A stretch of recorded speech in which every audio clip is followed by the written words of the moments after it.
Plano nang ipagbawal sa mga mall ang pagsusuot ng baseball cap, sunglasses at magbibitbit ng martilyo at iba pang construction materials kahit pa sa loob mismo ng mall binili. Layon daw ng hakbang na ito na maiwasan ang insidente ng nakawan lalo ngayong papalapit ang Pasko. Balita hatid ni Dano Tingkungko.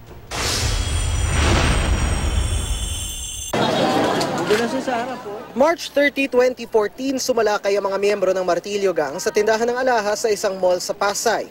Gamit ang pipe wrench, binasag ng mga kawatan ng mga estante ng alahas para agad itong malimas. 3 buwan bago nito, una na rin sumalakay ang Martilyo Gang sa isa ring tindahan ng alahas sa isang mall sa North EDSA.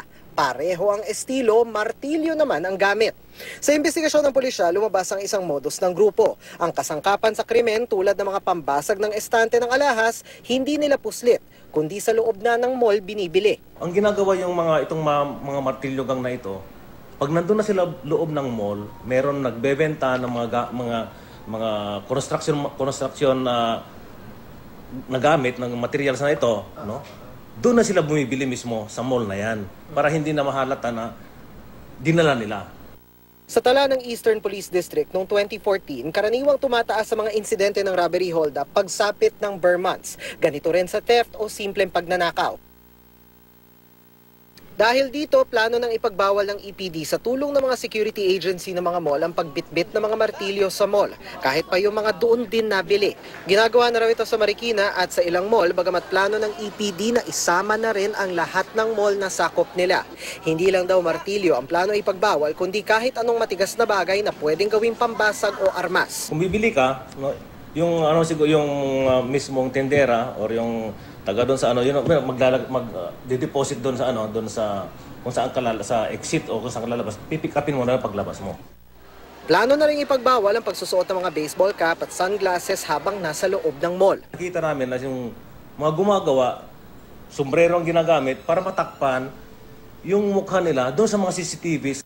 At para masiguro rin daw na mahigpit na ipinatutupad ng mga gwardya ang seguridad, nagpakalat na raw ng mga mystery shopper ang EPD o mga pulis na kunwari mamimili. Ipapasok ngayon sa isang establishment. Ngayon kung makapasok, kawawa yung gwardya na hindi niya ginagawang trabaho niya. At least yun, pag pinagbawal na yung mga ganung bagay, siguro bababa na rin yung crime rates. At saka sana chine-check din talaga nila lagi yung bag. Sa shades, pwede naman ata. Kasi fashion din naman yun. Kahina-hinala kasi yung baseball cap at saka yung shades agad-agad hindi naman humaaraw sa loob or something.